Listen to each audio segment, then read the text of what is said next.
Hello, hello, everybody. Welcome to episode 121 of Mastery Modern Selling. I am one of the three hosts. Yes, there are three of us, but it's only me today. I'm Brandon Lee.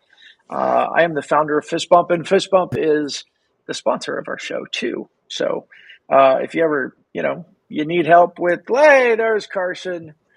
Hey, Carson, Carson. welcome to the Yes, show. Brandon. So we'll get into that in a second. Hey, it's one of those days everybody's freezing their butts off. So hopefully we got people sitting. Like I'm upstairs at home. I decided to work from home today. Our daughter didn't go to school the last 3 days, but my office is in the basement, and it's just too cold. Yeah, Even running the heater 24 hours, it's too cold. I'm I think way over it. So let's warm it up with blowing some hot air and heating up our sails. Let's do it. Let's do it. Well, hey, everybody, I'm excited about today's episode because Chris has been walking with us. We've been walking with him for the past year plus, and I want to explain this about the power of social media, the power of shows, and this term that we use. It's called dark social. Now, I don't want anyone to freak out because it's not the dark web. Sounds evil. It does sound evil. It's a horrible word, but a great definition. And what dark social is that there's all these social activities that take place that help create demand or create interest, create introductions, and it can lead to real revenue. The question a lot of times is with attribution, a lot of times marketing teams aren't looking for this type of attribution. It's real easy to say, oh, we got this from Google because you can document it. But sometimes somebody's on a show, you hear them, you learn about them, and then a few weeks later you go, oh, what was that company name? And you go do a Google search, and then you find the company, but it didn't start from the Google search. It started from something else. And Chris, that's the way we met because we had Larry Levine as a guest on our show, Yep. and you were following Larry or a part of his one of his cohorts, our coaching community. And so when we promoted that Larry was going to be on our show, you discovered it. You came to our show. You watched Larry's episode. You started following us. You and I've connected. We're now doing shows together. You have your own live show and podcast. And you, as the title said, you went from lurker to expert. We're going to talk a little bit about that today. Indeed, I have. Yeah. This is awesome to be on the show. I have indeed been listening pretty much every week. I love the podcast. I turn it on during my commute or during my my dog hikes in the morning and take it in. And I think I've caught everything from like episode 45 on. I think I even went back and did a couple of deep dives into the early stuff when Don't do that. I was like, ooh. Yeah, there's a lot of learning. The learning curve has really accelerated considerably since then. So like focus on the new stuff. Yeah. Cool. Well, welcome everybody. Sarah's over here and Brendan and Bob, of course. Aloha, Bob. Welcome everybody. My man Brendan calling in from Asheville, North Carolina. Also cold there. Yes. Well, I mean, we should probably just throw all of our temperatures in there. I was, with our team in Cairo, I was telling, was it yesterday? No, I think it was Monday morning. I got up and our wind chill had us at negative 14.5 Celsius. It was 6 degrees with our wind chill in Atlanta. And Carson, you guys are not built for that. No, but I think you guys are both way worse than we are. Now, today it's actually creeping into the 30s. It's been in the single digits and negative with wind chill, but like this week we're really rooting to get up to 40. So there you go. Yeah, I'm over it. I'm trying to convince my wife to move to Florida. So picnic time. Well, they did have snow in Florida coast yesterday and last night. I heard in the Panhandle. I'm sitting I got 17 right now this morning on the dog walk. It was 4, feels like -6, but the wind was minimal. So Barton is well furified, and I have a lot of layers to put on. So good 35-minute walk and only like 30 minutes to get ready. Nice. Well, Chris, 30 minutes put on all the layers. And I want you to, we're going to talk a little bit about Barton the dog, and that is being part of your humanity today. But you are the Vice President of Sales and Business Development at Blue Hive Exhibits. Yes. Tell us a little bit about what exactly that means. What do you do on a day-to-day basis? Tell us a little bit about Blue Hive. And then let's just jump right into your LinkedIn journey and from Lurker to the expert that you are now, or at least the budding expert. I know The you wouldn't budding call expert. yourself an expert, but you're We're all doing great learning. stuff. We're all That's learning. right. Absolutely. And I hey, learned Bill from you guys. McCormick, want to say hey to Bill. Yeah, we got a good crew Oh filling gosh, up here. Bill. Randall, Negative Mira, 14. Butch. We got a great crew today. Chris, you're Yeah. really bringing folks out. Yeah. I have a huge following. I Thanks think so much for Mira gets. Oh, sorry. I think Mira that's gets the welcome from the longest distance coming in from Lebanon. Indeed. Welcome, absolutely. Mira. Yeah. Thanks for having me. First of all, it's a treat. I've been listening to you guys as mentioned for a solid year. Sorry Tom's not here because it would be nice to say hello. But Carson, nice to finally meet you, Likewise, almost in person. I've been with Blue Hive Exhibits for almost 20 years, which is a weird thing these days. People kind of tend to hop around a lot, but I like where I'm at. So I've been doing the thing for a while. 10 years prior to that in the same industry, almost 20 here at Blue Hive in this trade show exhibit world. I started out as an individual contributor. So for, my first 25 years of my career, I was kind of doing my thing and only really worried about me and going out and finding opportunities and so forth. I've grown a pretty good organic business over the years, built a good Rolodex, and had, a lot of good success with the help of a lot of good companies behind me and so forth. Coming back from the pandemic, I don't know if you guys may recall, there was this shit show called COVID, and it shut down the event world like 100%. It shuttered the entire event world. So, there was a lot of unknowns. My wife being the pragmatic one in the family, she's like, your industry's gone. You need to go find a different job because who knows when it's coming back. Long story short, it came back pretty quick once the goal line stopped moving, and we could finally put some things on the calendar. I came off a furlough in March of 2021, and we had our first event, I think, in April or May. But when I came back with a slightly different role, kind of wearing two hats: player, coach, model, leading the sales team, but also still carrying a book of business as an individual contributor. That's the most fun anyway. Absolutely. Mike Weinberg would absolutely tell you that that's a no-no and it doesn't work. And I don't disagree. It's really difficult because the jobs are very vastly different from each other. But we're a small company. We're kind of doing what it takes to make it happen. And I have a pretty good book of business, and me turning it over to other people at this point just doesn't make sense currently. So big picture, we'll figure it out. But hey, everything's a work in progress. I started kind of doing a bit more of a deep dive into LinkedIn during COVID because there was kind of nothing else to do that could move the needle or at least make me feel like I was doing something productive. Play on LinkedIn and watch The Last Dance. I mean, those were the only things I did during COVID. There's a lot of Netflix streaming and stuff. Yeah. So, Chris, talk a little bit because I know there's still a lot of people. I mean, we just did an episode. Gosh, was that last week? We did Level Up LinkedIn 2 weeks ago. Last week, gosh, I can't even remember.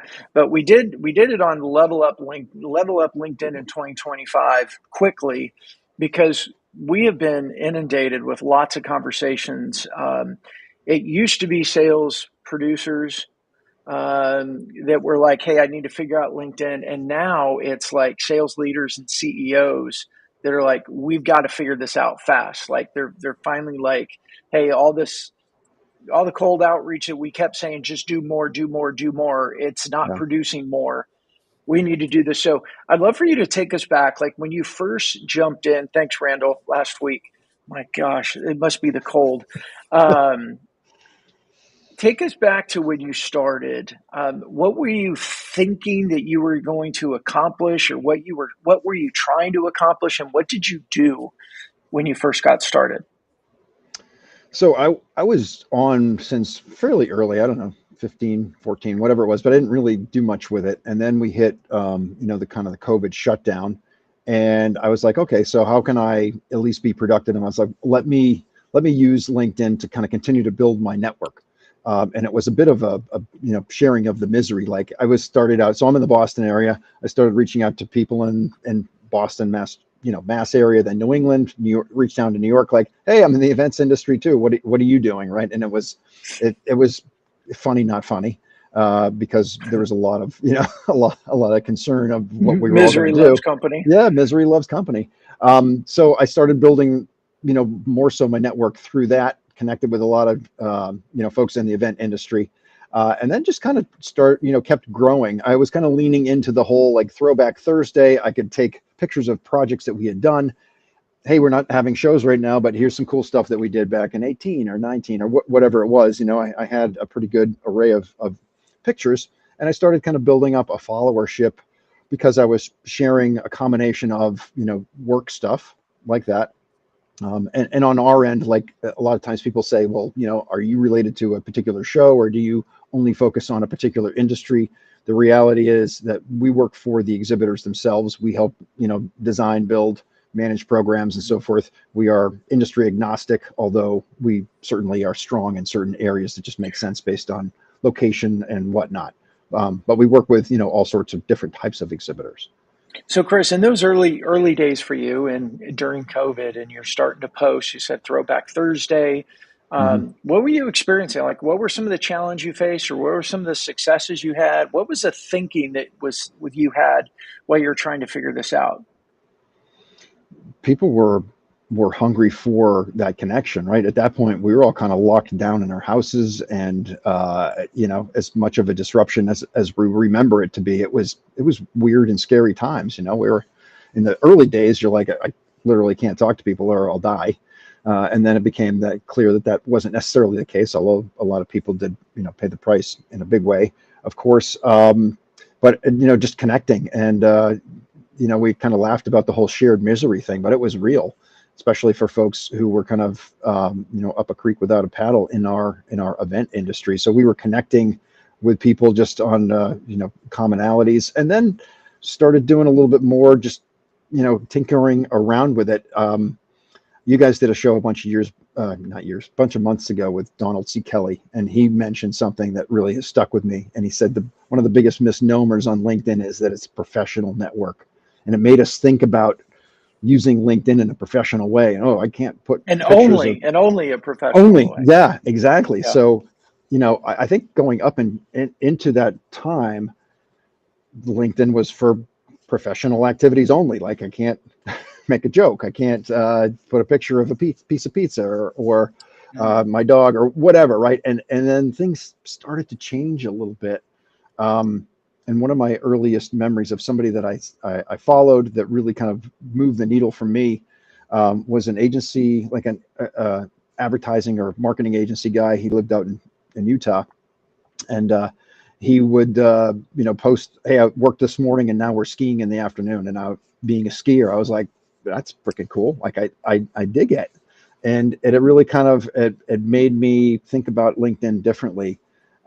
So to see people's, to the words that we're using now, to see their humanity and see a different side of them, and understand that, like, yes, it's a professional network. However, we don't have to be stick in the mud, fuddy-duddy, only talk about business all the time, because that's not the way that we work, in the real world.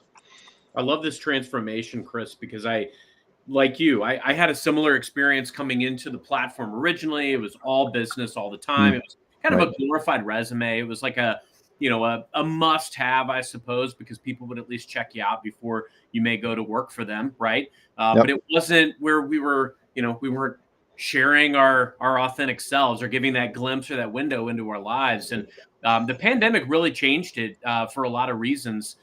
Many of it positive in the way of what you just said, seeking connection. And I think people, you have this ability now to share that glimpse and that window into your life, and ideally start and spark conversations as a result. It became kind of a catalyst for a new type of connection. What I love most about how we all got connected is that it very much speaks to everything that we talk about when it comes to modern selling. You've been doing this for a long time. You've been an individual contributor, you've been a player coach, you've been a business leader, and seeing how we can create relationships in this modern era with technology. What are some of the themes that have really jumped out at you? I mean, what I love too, I mean, you've seen some of our shows over the last year plus. What do you think are some of the most prominent themes that modern sellers should be really paying attention to that maybe you've gravitated toward over the last year plus? Yeah, no, good questions, and yeah, it certainly is an interesting process. I think just to kind of take a step back before I answer that question is I was following Darren McKee as well, and he kind of showed up on your show as well. So there was just all of these things, kind of like the universe is pointing me in this direction. Like I can't not pay attention to it, right? Thank so the universe. Absolutely.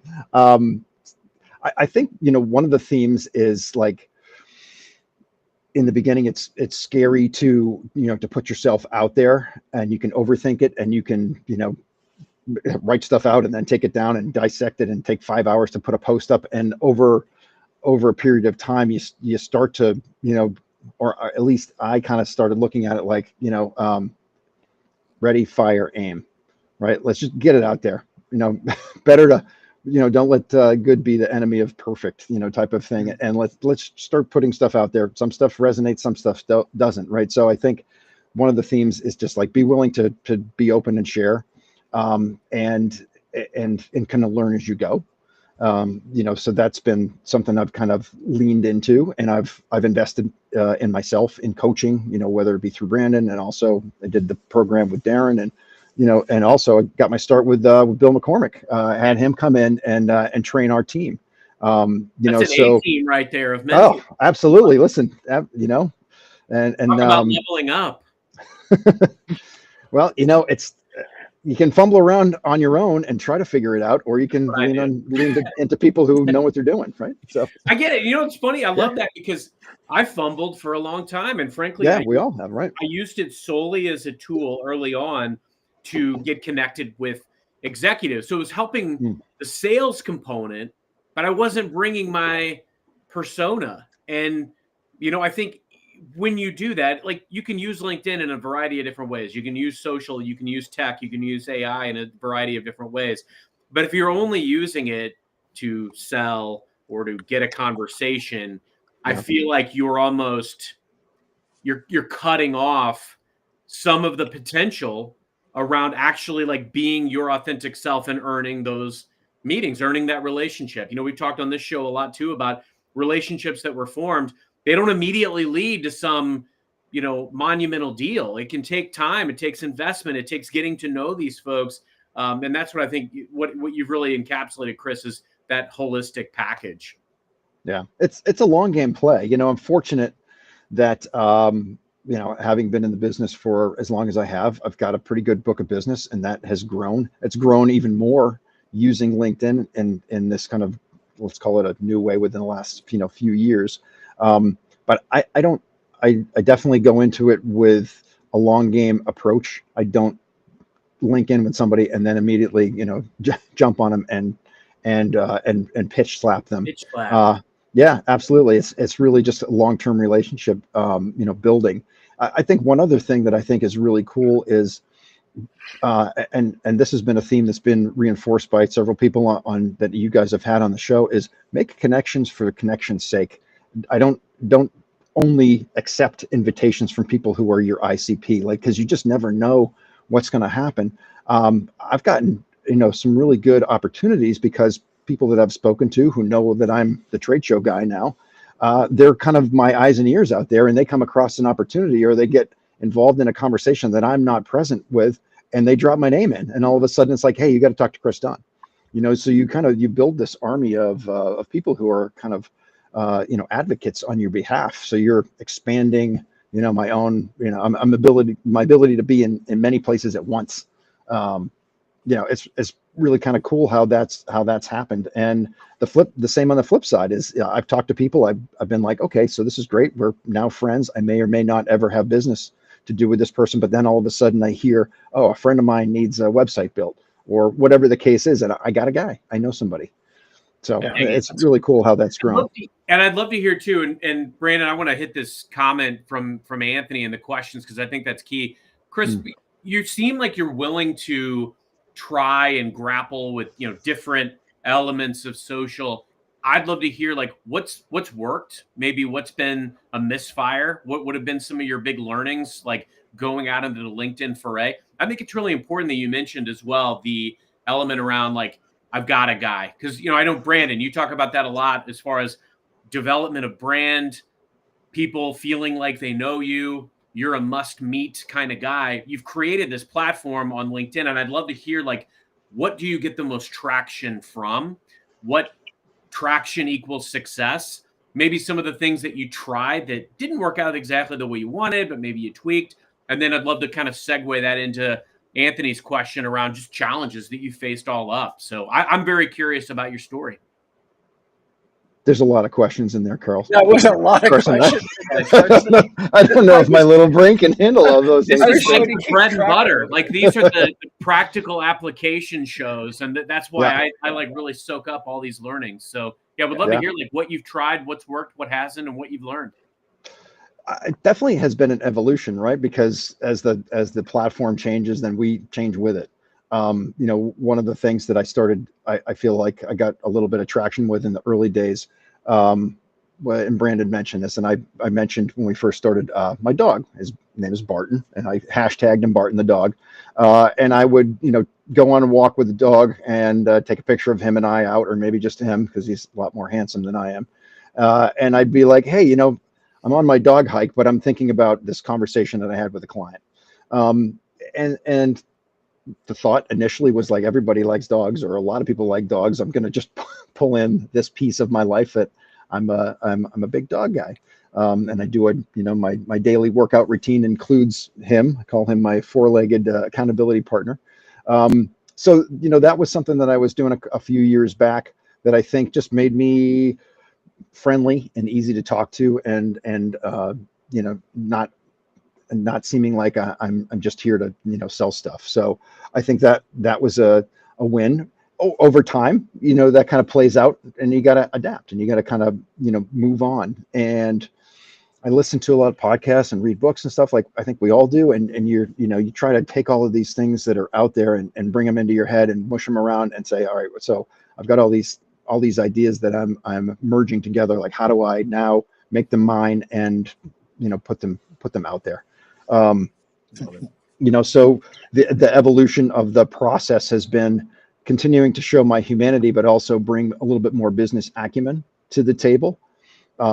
I will also admit, and this maybe answers a little bit of what Anthony was saying, because he was kind of looking for some insights into the event world. So I'm fortunate that I work in a line of work that is very visually focused, right? Where we design and build these really cool exhibits that go out to shows. I have the benefit of having, be able to be on site, be in a different place, be in an interesting spot, whether it's traveling different cities or in, different convention centers. But then there's all this eye candy as well, right? Really cool exhibits with awesome giant LED walls and all sorts of, bells and whistles and shiny things in the exhibit hall that I can talk about, whether we built it or if it's just like, hey, we didn't build this, but this is really cool. These guys have done a great job. So I've been able to kind of lean into the visual aspect of it and use photographs and videos, really to my benefit, I think, to help educate and inform, but also to, build my personal brand on the back of that, particular piece as well. In your industry and what you do, I mean, you get so much opportunity with the travel. Like I always find, and Carson, I don't know about you, but when I take a trip, I do a picture in the airport, plane in the back or airport, and it always gets a lot of engagement. And you got to go, okay, well, why? What's going on here? People are interested. Where are you going? What's going on in the background? It's that type of movement, that type of energy brings interest. And I think, with your dog walk, it brings consistency and it gives a little glimpse into who you are as a human. And I don't think it was just in a post-COVID world. we're social animals. Like that's why reality TV became so popular. They're like train wrecks and we can't take our eyes away from it. Like we're interested in seeing what goes on in people's lives. And it's why I like my rationalization or the realization of why humanity and social was so important is when I just paused and looked and said, like, well, what is the majority of what we do? And I thought of like when I owned my printing company and I bought a bunch of HP presses, and I had this like army of HP people that came into town. And what they want to do, they wanted to take me golfing, they wanted to go to dinner, they wanted to get to know me. And we spent this entire day golfing, eating, drinking, talking. You know how much business we talked about? Like 5% of that maybe Right. was business. Yeah. It was all about building relationship. And it dawned on me when I thought about that, like we're missing out when we lead with business only. We're not giving the other humans an opportunity to find a way to connect with us. And we've always said it's know, like, and trust. But if you're leading with business only, there's not a whole lot there to connect with, to know, to like, or to trust. It's just business, which is not human. Yeah, agreed. And that's, we've had several conversations, obviously, and that's never how I built the back on, sorry, I built my business on the back of taking people out to lunch and getting together.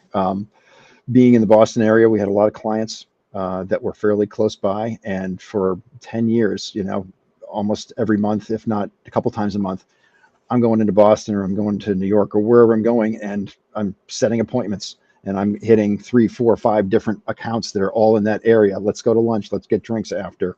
And there was a social component. And that's kind of the way that I guess, grew up selling and the way that I liked to build relationships.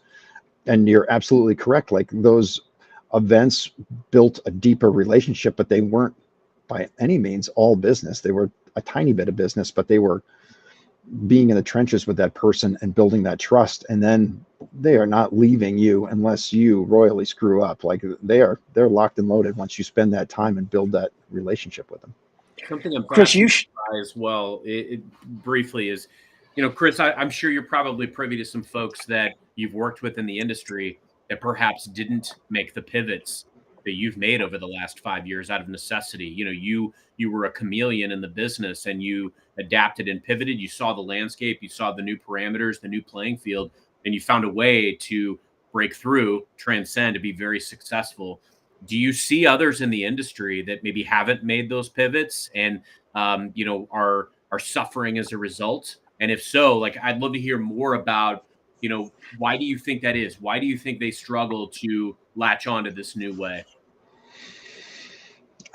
I think there's a lot there. There certainly are, some folks who are more comfortable with putting themselves out there. I don't know if it's an introvert versus an extrovert kind of thing. I'm not 100% sure about that. I'm an introvert, believe it or not. So I think even introverts can have their day on LinkedIn. Yeah, absolutely. Listen, there's a lot of different ways to do sales and do certainly sales in my industry. I work with a very successful, woman here. And she plays the game very differently than I do, but yet she's very successful. So there's no one way to do it. But then I also see other folks, in the industry who are less willing to kind of go there. And I'll quite honestly, I do see them, struggling a little bit. So you gotta kind of get comfortable with being a little uncomfortable, I guess. Hey, Chris, can you talk about some of the successes you've had? I know we've talked about, you've got a couple of different stories. One of them I really liked is somebody that you sent, I think you sent an email to them, kind of a cold email, and his response was something along the lines of, "Oh yeah, I feel like I already know you because of LinkedIn," and scheduled a call with you. Yeah, that's happened a number of times. It's really kind of interesting because I think when I started listening to you guys, the whole idea of the know, like, and trust was very much front and center. And very shortly thereafter, it was actually an inbound. It was an outreach to me, coming back to me from a guy who I knew. We were first level connected, but in all honesty, we probably hadn't talked in 10 years or something like that, right? So it was just a guy that I knew, kind of related to the industry, but not so much. And we hop on the phone. He's like, I know you just had an anniversary. I know your kid's graduating from college. I know that you do this. I know about your dog. And it was like he rattled off. He had done a little bit of homework on me, or he'd just been paying attention in that dark, in that dark social way. Because I'm like, I had no idea you were there. You were listening. You were engaging. But yet he knew all these things, and he came to the table, and he had an opportunity. It wasn't with his company, but it was with a friend that he had worked with, and was happy to pass our name along because he's like, I see you out there doing the things, I trust that I can see what you're doing. I trust you guys are doing a great job. And that one in particular hasn't resulted in revenue, but there's several other that have, and they're very similar. It's amazing how people are out there, and again, maybe not actively engaging, but all of a sudden there's an opportunity. And I'm working with a woman right now. We did a project for them last year. It was over 100,000 bucks, and they're coming back, and they're going to spend more than that this year. But it was exactly the same thing. We hadn't spoken in, I don't know, 6 years. And she's like, hey, I've been watching what you're doing, and I'm in a bit of a pickle. I know you guys can help. So no RFP, no RFP, no, like, it was like, I'm in a pickle. I need help. And I've seen what you're doing. I trust you. Let's go. You know what I love about this, Chris, is like you're out there living it, doing it, learning it, putting it in play. Are there any things that, like, in the new year with the new tech, with AI, things that you're thinking about incorporating into your strategy, or like, what do you see as kind of your go to market strategy for 2025? Yeah, that's a great question. And, having kind of, been listening and learning and so forth, I'm leaning into, AI from a research standpoint, very much a student of what you preach there, Carson, with regards to, like, how can I level up? How can I learn about these clients really quick? How can I, up level my conversations with, 5 minutes worth of research instead of an hour's worth of research, to be able to use that to have those intelligent conversations. There was a woman who just reached out the other day, somebody I'd worked with several years ago. She's like, hey, I know we're going to be at the same show together. I went real quick to chat GPT, put her name and company in there, and was all of a sudden like, oh, I was making assumptions that she was over here, but she's over here doing something very different. And I went back, and I specifically, my reply to her was much different because of that couple of seconds spent doing the research. It was like, I almost made a mistake and said, I know you're still in the aesthetics market, but she moved over. She was a med device, but she was doing something different. So now all of a sudden she's calling on, she's selling into the cardiology marketplace. So I can come to the table and be like, hey, we know that market. We have several clients. We speak that language. So just using it from that standpoint, I will admit that I haven't really leaned into the automation stuff as much. I'm a little apprehensive. I want to make sure that the conversations that I'm having are very authentic and real. So I'm trying to find the happy medium between, reaching enough people and scaling, as well as staying true to myself and the authenticity aspect. I love that. Chris, you had shared before in our coaching group, you had talked about some numbers of opportunities and what percentage of your your quota that was. Do you mind? Do you want to share any of that? You don't have to share exact numbers if you don't want, but it was substantial. I thought that's why it was important. Is it was substantial amount of new opportunities towards your quota came directly through LinkedIn. Yeah, no, 100%. I'm happy to do that, because I do think it's important.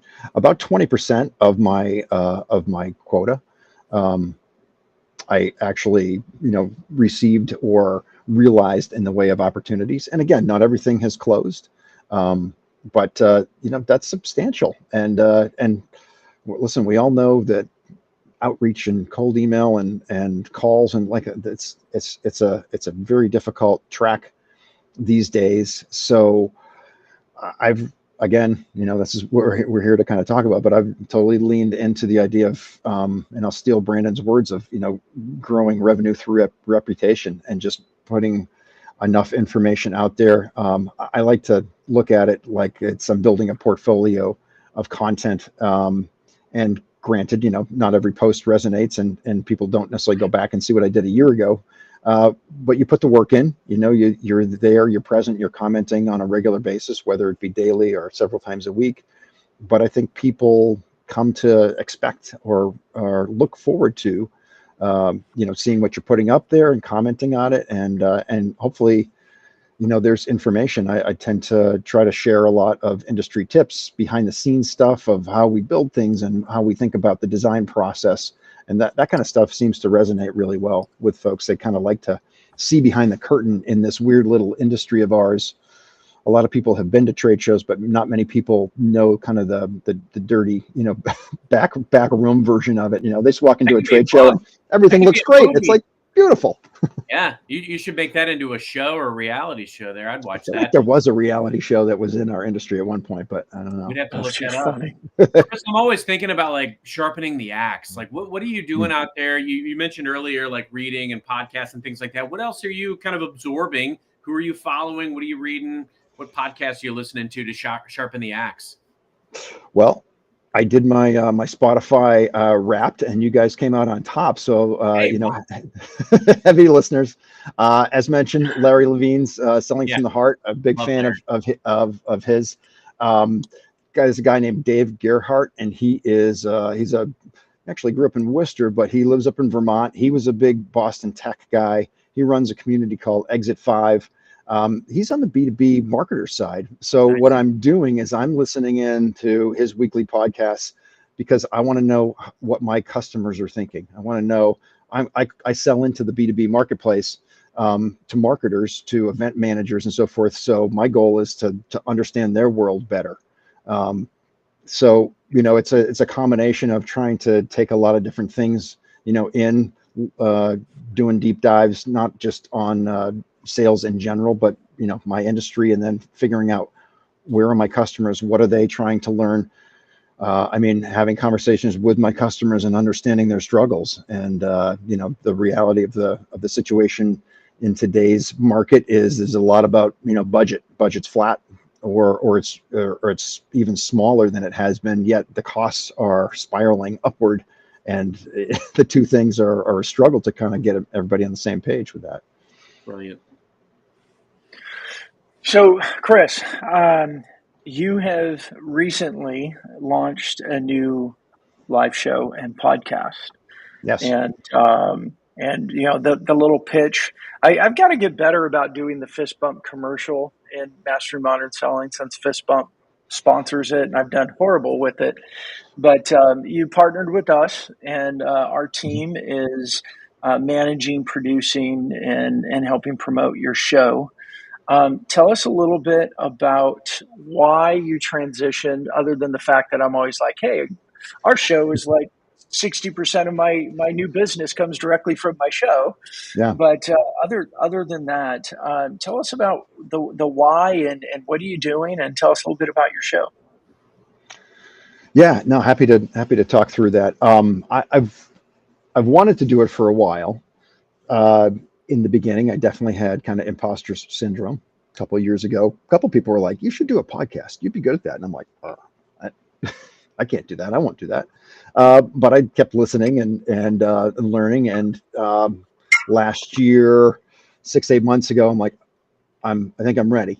So, quite honestly, reached out to Brandon, and I was like, hey, I hire you as a consultant. I think I can maybe pull this together myself. And we talked, and you coached me up a little bit, and I could never get it off the ground. I couldn't do it on my own.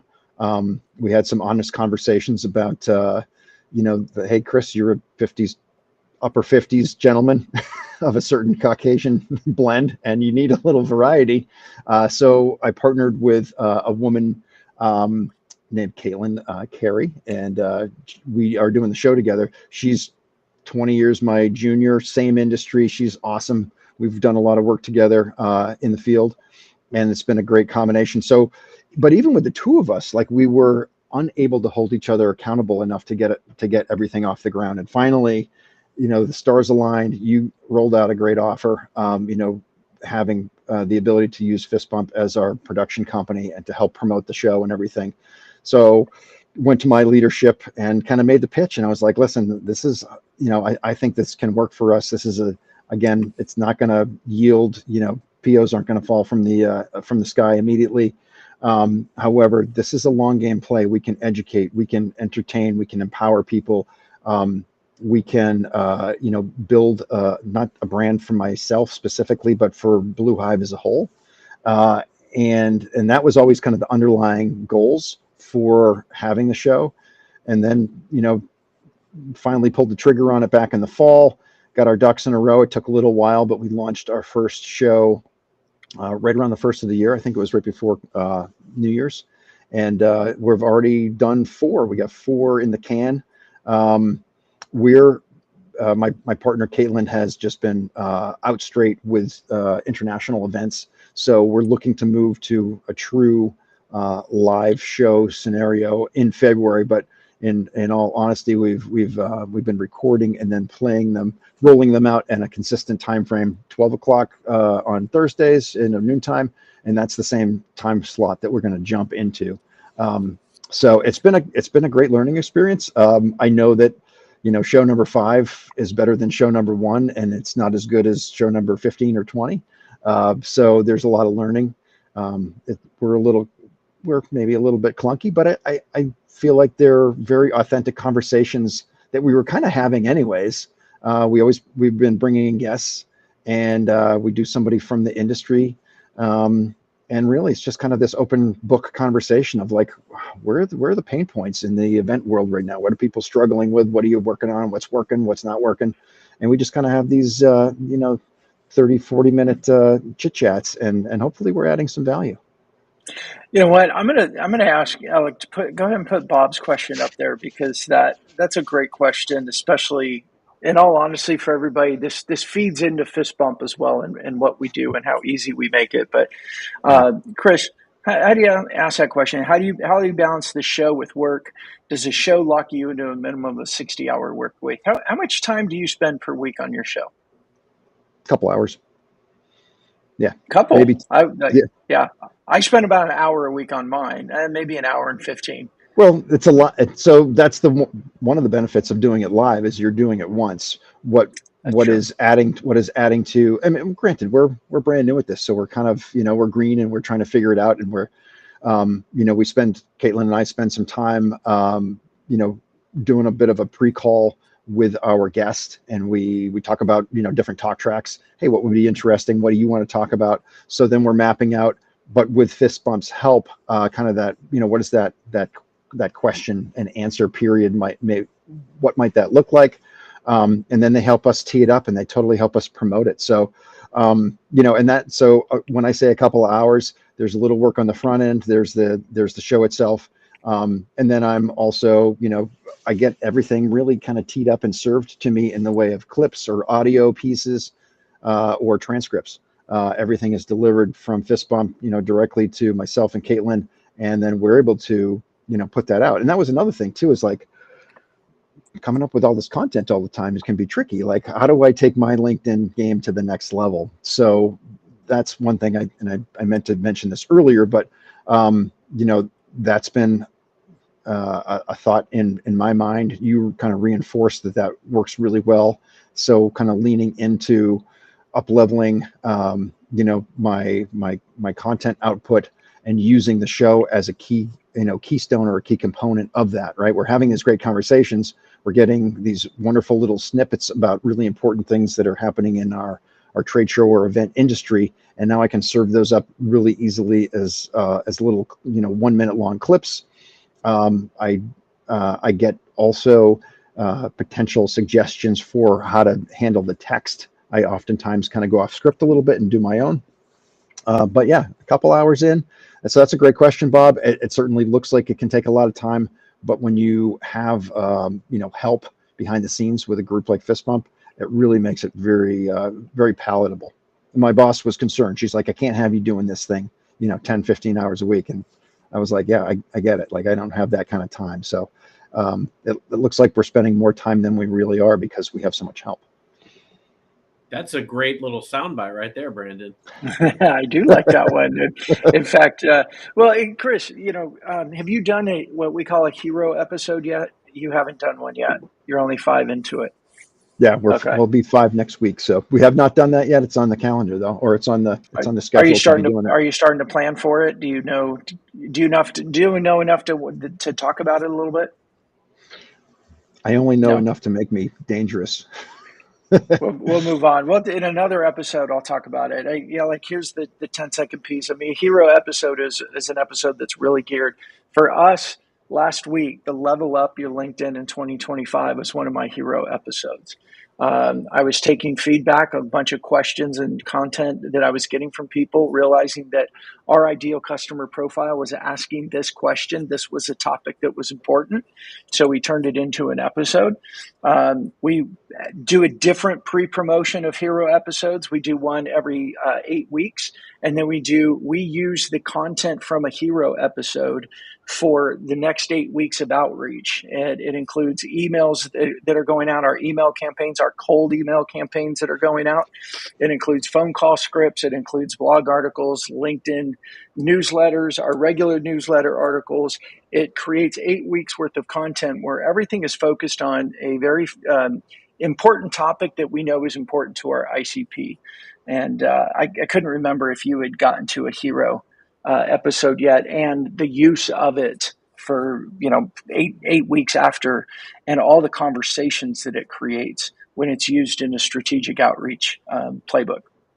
So. Yeah, no, looking forward to that, and looking forward to again, your team's been great, not just with the production, but also with how do we market it? How do you help me with my go-to-market strategy? How do you take what we're doing and the content that we're producing and use that as a key component in my outreach, in my personal brand building, and the brand building for Blue Hive, because that's the long-term goal, is that this yields fruit over time, and I'm positive it will. Yeah, Carson, you have a lot of experience with that, bringing in the humanity piece. You've talked about your family, you talk about workouts, you talk about some of your travel and vacations, supplemented, of course, with all the Microsoft and the tech. And then you also have this component of that you give so much into the sales community. How do you take a look at that blend of humanity and business and give back as part of your system of creating content and showing up on LinkedIn?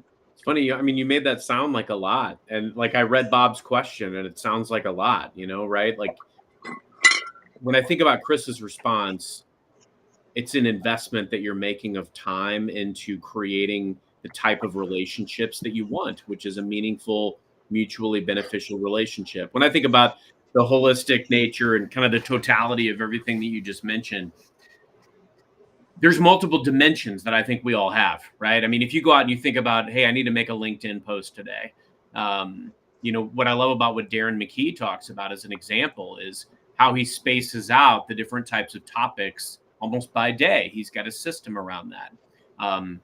A big takeaway that I had today, I have a very beautiful Cavalier King Charles Spaniel named Indiana. I need to post pictures of her more often, but in all seriousness, it's trying to show the different dimensions of who you are might spark ideas of the value that you can add for people in different ways. I talked on this show about where I've had target customers that didn't respond when I was trying to, bring, offer up a meeting or, bring maybe a resource to bear. But when I invited them on one of my podcasts, they wanted to come on and talk about culture and talk about leadership. We struck up a rapport and a friendship. It turned into an opportunity and a deal, but that was almost like a byproduct of the relationship, right? We still talk to this day, and I don't even support that customer. I have numerous customers where the relationship might have started on LinkedIn. Deals happened during the time that I supported them. Like, we're still close, we're still friends, we still have dinner, we still talk. And so I think the key element of the value of thinking about yourself as multidimensional is you've got a lot of passion areas. You've got a lot of unique skills and superpowers and experiences that might be relevant to different folks. And something else that Chris said that I think is super, super important is when you think about your ICP, when you think about the people that you want to attract, there's a lot of folks that I might conceivably want to attract. I want to attract people that love the sales game. I want to attract sales leaders. I want to attract executives in the industry verticals that I support. And so studying them, studying what they're talking about and what matters to them might open up some of the other dimensions of you that might add That's confidence. good, Carson. And so I think that's the key is when you think about yourself as multidimensional, what are the different dimensions of yourself, the different facets of your personal life, your authentic self, vulnerable moments. I've shared a lot on LinkedIn over the last several months around my biggest failures and my biggest losses. And frankly, those are the ones that open up the floodgates of conversation, because I like to tell people at any given moment, somebody somewhere is grappling with an experience that likely you're either going through or you have gone through, and you can add value in ways that you have no idea if you just think about it. So think about yourself in those multi-dimensions and tap into some of that as you're representing yourself on LinkedIn and developing and creating and nurturing your brand. I got two questions for both of you on that, and maybe we could do a few quick questions as we wrap up. When you're talking about that multi-dimensional elements of you, you start, Chris, you've been using the term bringing your humanity to it. We like using that term humanity instead of personal, because you never know where the mind goes. If you say personal, we start thinking like pictures of my food that like, oh, that belongs on Facebook. Don't put that crap on LinkedIn, whatever. But when we're talking about that, how do you determine what type of what content you were willing to bring into LinkedIn, and how did you get over your happy self to be able to get comfortable bringing that stuff into LinkedIn? I don't know how I got to where I am specifically, but the more you do it, the more your voice kind of just rises up, and it's a feeling. It's like, this is a good share. This resonates. One story that I'll kind of walk you through, which is just really meaningful for me, is went to a New Year's party. There was, I don't know, 20 couples there or something like that. My wife's off with the ladies. They're chit-chatting, and nobody brings up LinkedIn whatsoever. Following day, she says, "This is really weird. I was talking to the ladies, and like 4 of them were like, your husband's LinkedIn game is phenomenal."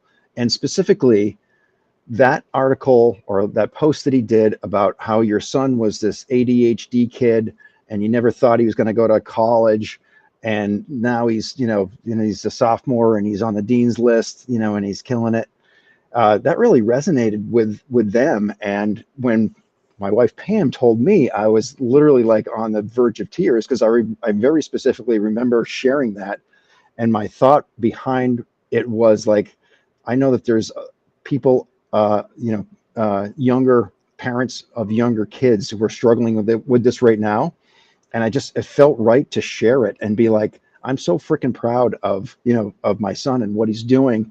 Took a very non-traditional path. He's going to be a diesel mechanic and fix heavy equipment. So he identified this path. Awesome. And he did his thing, and now he's so freaking good at it. And I love it.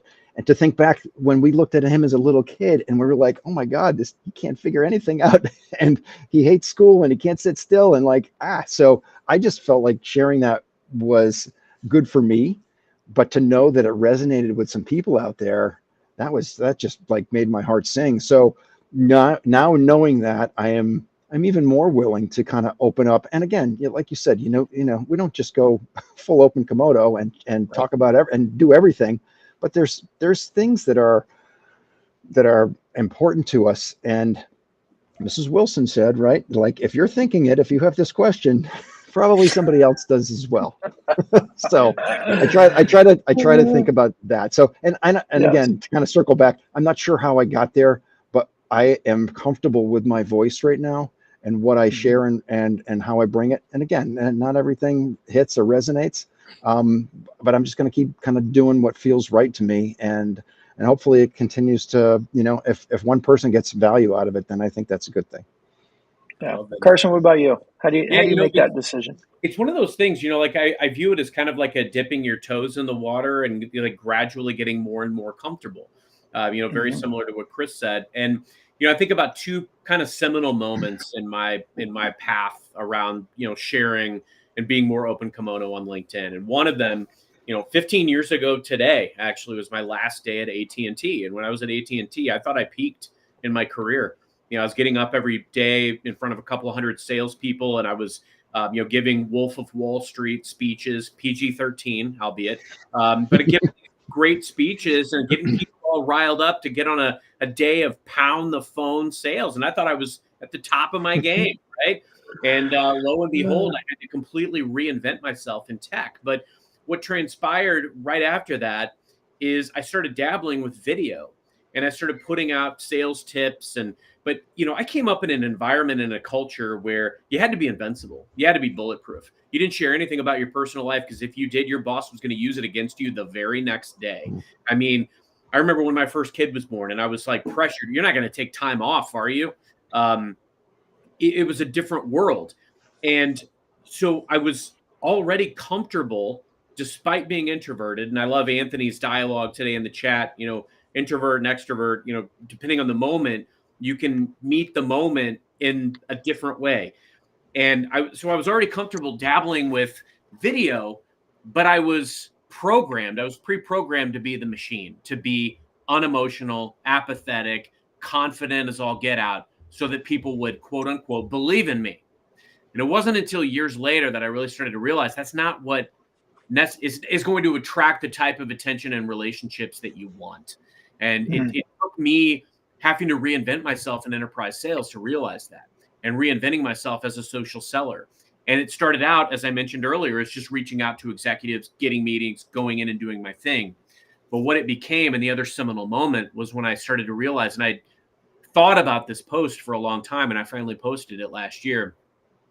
And it was just this picture of me, like looking in the mirror, like absolutely wiped out in the morning after, getting ready for work, working out, but being exhausted from no sleep because of being up with kids and, stressed out with all kinds of stuff personally and professionally. Like, this is me. This is the reality. And it's the basis of like my last book, The Show Must Go On. It's, every day we get paid to come in and do a job to the best of our ability, God willing. And it can take its toll, like having to get up and put on this show every day. And I had this feeling that other people were feeling that way based on conversations that I was having. And that was me, as authentic as I can get. Like, sometimes I legit feel like that. And the number of engagements, conversations, relationships as a result of that post just blew me away. And I think that was the key. There was no flying cannonball leap into the deep end of the pool for me. It was kind of a slowly getting more and more into the deep end. But I mean, at this moment, there's really not a lot that I wouldn't share. We've had some family challenges over the last couple of years, and I think in those moments, you can find new people that you can gravitate toward. I've linked up with folks in the last 6 months around, personal challenges that I was having, that they've gone through, and that they've helped me tremendously. And it's really enriching my life. So that has been the investment that I've been willing to make, but also the ROI around that has been exponentially strong. May not have a deal attached to some of those, but my goodness, it's made my life better. Yeah. And along, Anthony, what Anthony said there is, toxic positivity or rampant positivity doesn't move the needle. It doesn't make you seem like a real person. So when you are vulnerable to an extent, right, and you put that stuff out there, that's when you become relatable. Yeah, I think that I like that term, toxic positivity, because it's positivity to a point that it's unbelievable, and people are quick to do that when, hey, if it's too good to be true, it probably is. And as Anthony said, you feel like you're being sold a bag of goods, and nobody wants to be sold. It's real easy to run away from that. And I think there's a lot of people that have done the whole, like, hey, I tried LinkedIn and it didn't work. And it's like, let's dissect a little bit about what you were publishing out there, because it was either all business or all positive, and both of those get ignored really, really quickly. Right. Yeah. Or just So reposting Chris, what your company puts out there and not having a yeah, thought of your own. yeah, that's being a parrot. So, hey, Chris, as we wrap up, what advice do you have? I think there was another. Sorry, if I missed who it was. Somebody. Oh, it was a LinkedIn user. That's why I didn't know a name. They said they're going to up their LinkedIn game, improve their social selling skills, and were inspired by his colleague Carson. So somebody from Microsoft there maybe being inspired. Chris, what advice do you have? Somebody sitting there going, "Hey, I want to up my LinkedIn game. I'm nervous." What advice do you have for them? Yeah, a couple of things, and I think just going to reiterate some of the things that we put out there. So as Carson said, dip your toe in, and just get started. Right? Don't try to be perfect.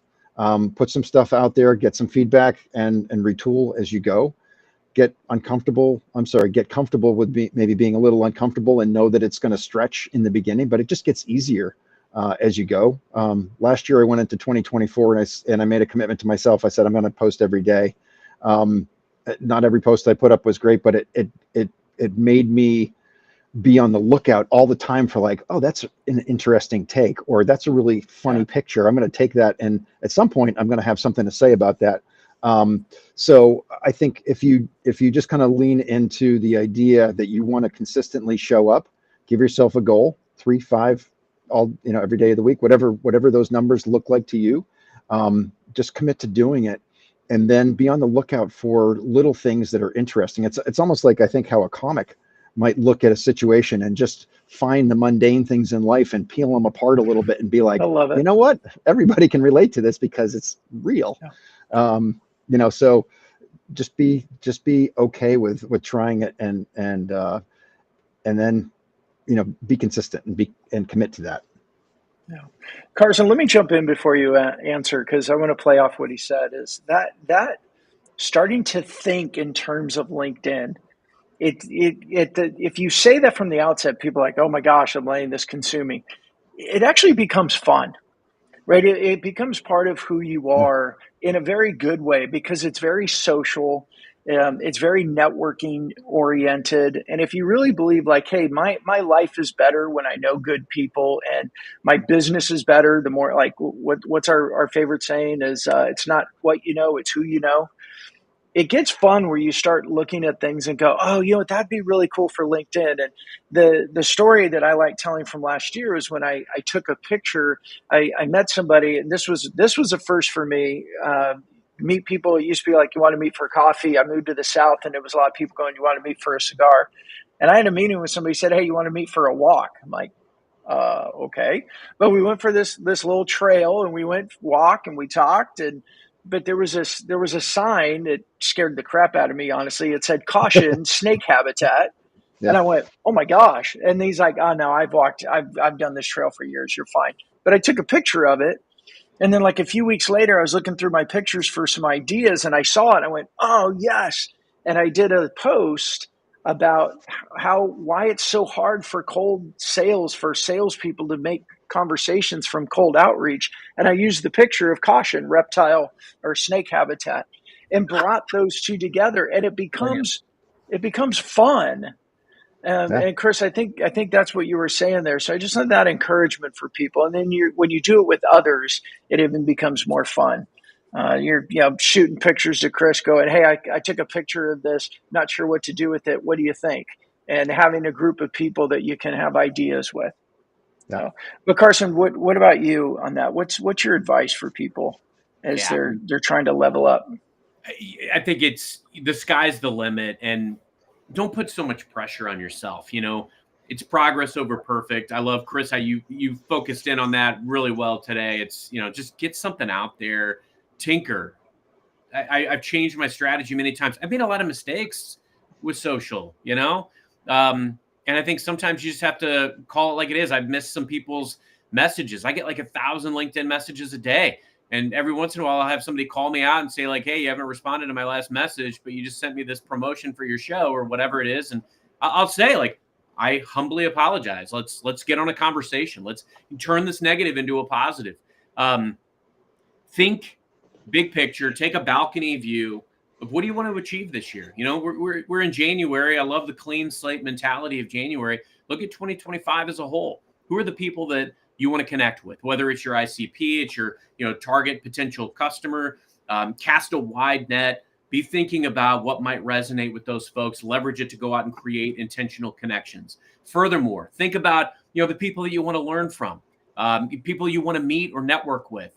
This could be potential future hiring managers. This could be people that are doing what you want to do or are doing at a high level. I'm always trying to sharpen the axe. I want to meet the best. I just started this series recently on my newsletter, talking to the GOATs, talking to the greatest of all time of salespeople. And I published 3 so far: Gittimer, Blunt, Mike Weinberg. Thinking about like how fortunate I've been to connect with these amazing luminaries of sales, what I've learned from them. Think about like you can leverage these different mediums like video and newsletters and blogs. And there's so many things. There's pieces of content that you can leverage that you can turn into so many different posts or methods of outreach. So think about what all is at your disposal. Think about the people that you want to connect with. Think about the ways that you're up-leveling yourself. But there's so many things you can do, whether it's following different people, whether it's connecting, whether it's groups you can join, videos you can post, podcasts you can do. And you're not going to want to do them all, but try some of them. If you'd have told me 5 years ago that I would be a podcast host, or that I would have a regular newsletter that was going out every day to 10,000 people, I would have thought you were crazy. But my point is that there's so many different things that you can do, that you can explore. And my encouragement is just carve that out. I come up with some of my best LinkedIn post ideas when I'm at the gym in the morning and my head is clear. And Brandon, I'm like you. I'm like scrolling through, like, man, this would be a really cool picture to make a post out of. So I think the key is just do it.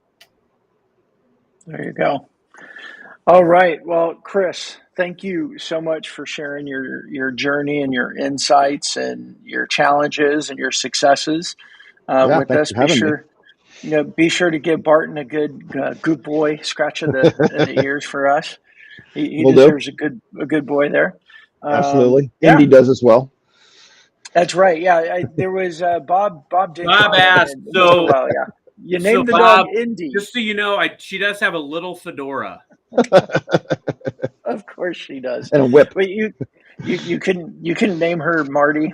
You couldn't name her McFly. Maybe that'll be the next one. There you go. There you go. All right, everybody. Hey, thank you so much for joining us. Everybody on the podcast, thank you so much as well. If you liked what you hear on our show, we appreciate a review and let us know what you like. For everybody out there, LinkedIn or podcast or YouTube or wherever you're listening to us, if you have topics that you'd like us to address, please communicate that with us. You can go to masteringmodernselling.com, which is our website for the podcast, but you can also find links to LinkedIn and YouTube and everywhere else. I think that was it. Carson, you want to wrap us up and send us on out? I'd love to. And I think this officially just became the 4th longest Mastering Modern Selling ever. So I really enjoyed it, Chris. Thank you for sharing your story. Thank you for the commenters in the chat. We had great, robust chat today. Thank you all. Hope everybody's having an awesome start to 2025. And until next time, happy modern selling.